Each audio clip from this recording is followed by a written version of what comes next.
In the last 3 years, the Western car industry has been bleeding out. Mercedes posted a 28% profit collapse. Volkswagen announced 50,000 job cuts. Stellantis recorded a $26 billion loss, the worst in its history.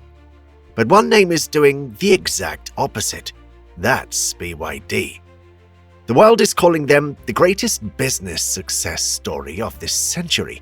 Wall Street is buying in. Harvard is writing case studies. Warren Buffett backed them for over a decade. Because this company, the one now selling more electric cars than anyone on the planet, wasn't building cars until 2003. They were making batteries. So how did a battery company bring the car industry to its knees in such a short time? Behind every company this size, there's always a mastermind behind it. With BYD, that person is Wang Qiangfu. He was a chemist. Born and raised in rural Anhui province, in 1995 he borrowed $40,000 from his cousin, rented a small warehouse, and started manufacturing batteries. Not cars, batteries. 8 years later, BYD was the largest battery manufacturer in the world. Most people would stop there, build on what's working, protect what they've built. Wang did the opposite. In 2003, he bought a bankrupt car factory. His own investors called it insane. His stock dropped $350 million in 2 days. The Chinese press ran headlines laughing at him. But here's the thing. This was never a car play. Buying that factory was always about one thing: putting his battery technology inside a vehicle that millions of people actually needed to buy. The car was just a shell. The battery was the weapon, and the industry didn't figure that out for 15 years.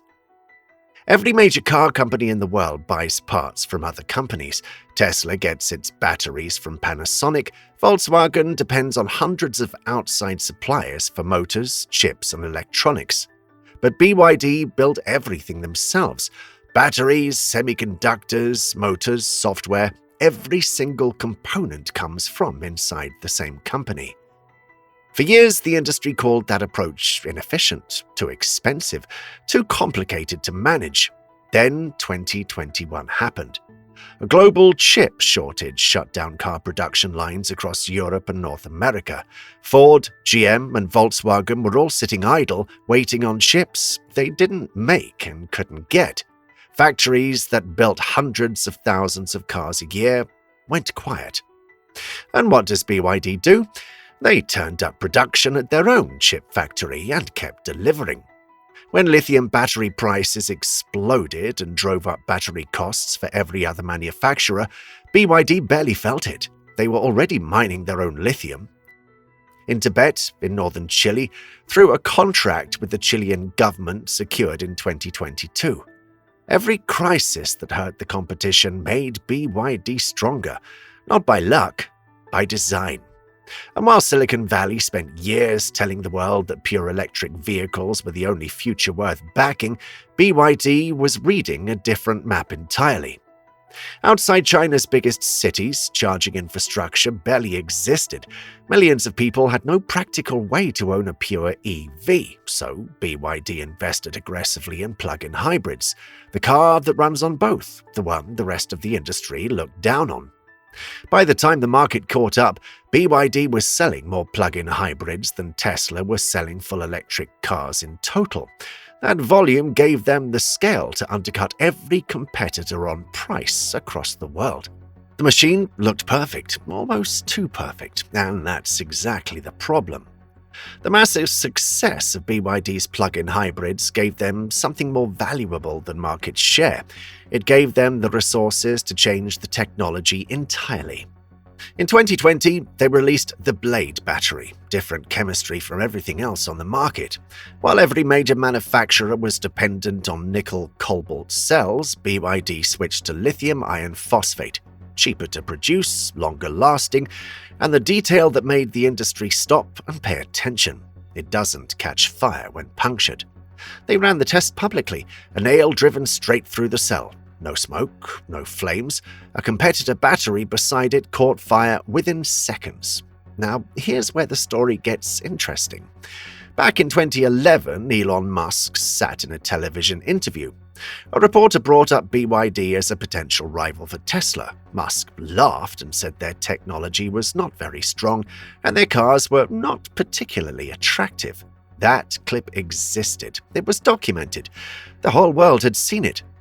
By 2023, Tesla was buying batteries from BYD, putting them inside their own Model Y built at their factory in Germany. When the man who laughed at them is now buying their product to put inside his own cars, you have to stop and ask a much harder question. If the technology is genuinely this good, why does the pricing still not make any mathematical sense? The answer to that question is not vertical integration. That's what the Chinese press and Wall Street want you to believe. The answer is much deeper than that. BYD's cheapest car, the Seagull, sells for the equivalent of around $7,800. A full electric vehicle built from some of the most expensive raw materials on the planet. No Western manufacturer can get anywhere near that number. Not Volkswagen, not Ford, not Stellantis. Something else is covering the difference. Between 2015 and 2020, the Chinese government transferred $4.3 billion directly into BYD's accounts. That figure comes from the Rhodium Group, a US-based economic research firm. In 2016 alone, the subsidies BYD received were higher than the company's entire net profit for that year. Without that money from Beijing, BYD didn't even break even. They lost money.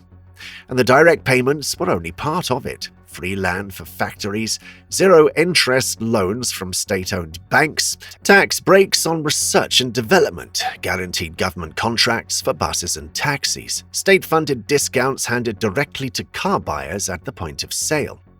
At its peak, analysts estimated BYD was collecting between $2,000 and $4,000 in public money for every single vehicle it sold. This is why Mercedes and Volkswagen can't just build a better car and close the gap. BYD can sell below cost for years and still report a profit. The Chinese government is quietly covering the difference. A decade ago, the Chinese government published a plan called Made in China 2025. It listed 10 industries China intended to dominate globally. Automotive was on the list. BYD is not a company that won a market. BYD is a weapon the government pointed at. By the time the EU responded with 38% tariffs and the US pushed theirs to 100%, Beijing had already begun winding down the most aggressive subsidies. Not because anyone forced them, because by then the damage was done, the machine was built, and it was running on its own. The company's outfit is not entirely without concerns. In January 2025, GMT Research published a report on BYD's finances. This is the same firm that raised warnings about China's Evergrande before it collapsed. They knew what a hidden debt structure looked like, and they were now looking at BYD's balance sheet. And what they found was a number that changes everything. BYD's official financial statements listed net debt of 27.7 billion yuan. GMT's analysis, working from the exact same publicly available figures, put the real number closer to 323 billion yuan, nearly 8 times higher than what BYD reports. And here's how it works. BYD pays its suppliers on average 9 months after delivery. The global industry norm is 45 to 60 days. Those unpaid bills don't appear as debt on the balance sheet because of how supply chain financing gets classified. BYD is using its own suppliers as an interest-free bank, a bank that isn't allowed to say no. Their other payables bills alone jumped from 41.3 billion yuan at the end of 2021 to 165 billion yuan by December 2023. No detailed breakdown of what those obligations actually are. And get this, the firm that identified this pattern is the same firm that identified it inside Evergrande. Both companies built their empires on obligations they kept off the official books. One of them already collapsed under the weight of it. If the same pattern is running inside a much bigger company, in a completely different industry, well, what happens the second time? Evergrande's sales figures looked real too, right up until they didn't. And now people are questioning if the sales numbers of BYD are ever real. At the end of each month, BYD dealerships across China register brand new vehicles as sold, not to actual customers, to shell companies that the dealers themselves control.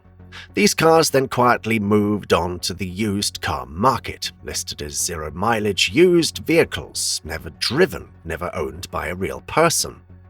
On paper, every single one counts as a new sale. BYD collects whatever government subsidy is tied to each unit, and no actual customer ever touched the car.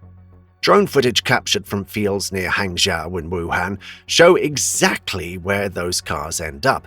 Massive open-air lots, rows of brand-new BYD vehicles sitting idle, slowly deteriorating in the sun with nowhere to go. A salesman in Guangzhou admitted anonymously that he was instructed to register between 200 and 300 cars every single month under partner companies just to hit targets. BYD reported 4.27 million vehicles sold in 2024, but how many actually reached a human being? That question may never get a clean answer. What we do know is what it cost the people who built them. In December 2024, Brazilian labor inspectors raided the construction site of BYD's new factory in Camaçari, Bahia. They found 163 Chinese workers living in conditions that Brazilian investigators formally described as synonymous with slavery. Passports confiscated on arrival, up to 70% of wages withheld and sent back to China, workers sleeping without mattresses. In one dormitory, 31 people shared a single bathroom. They were queuing at 4 a.m. just to wash before shifts started at 5:30. Workers who tried to leave were told they owed the company for their flights from China. No payment, no return ticket home. In April 2026, Brazil's Ministry of Labor formally added BYD to its official registry of employers who have subjected workers to conditions comparable to slavery. That is not a headline. That's a government document. In September 2024, BYD recalled 96,714 vehicles, a manufacturing fault in the steering column that posed a direct fire risk. 13 months later, in October 2025, they issued their largest recall ever. 115,000 vehicles, same issues, different model. On Chinese social media, the Sea Lion SUV launched to thousands of documented complaints. GPS showing roads that don't exist, radios cutting out, wipers freezing in the rain. In Europe, importers reported mold inside brand new vehicles, paint peeling after a single wash. Right now, BYD stock is falling. Domestic sales are declining, driven by intense competition in China and a brutal EV price war. Investors are wary of falling margins, weakening Chinese economic conditions, and the full exit of Warren Buffett's Berkshire Hathaway from the stock. Strip out the government subsidies entirely, and BYD's real profit for 2025 is roughly half of what they report. The phasing out of new energy vehicle subsidies is hurting them as we speak, and all eyes won't be on the car in the future. It'll be on the balance sheet.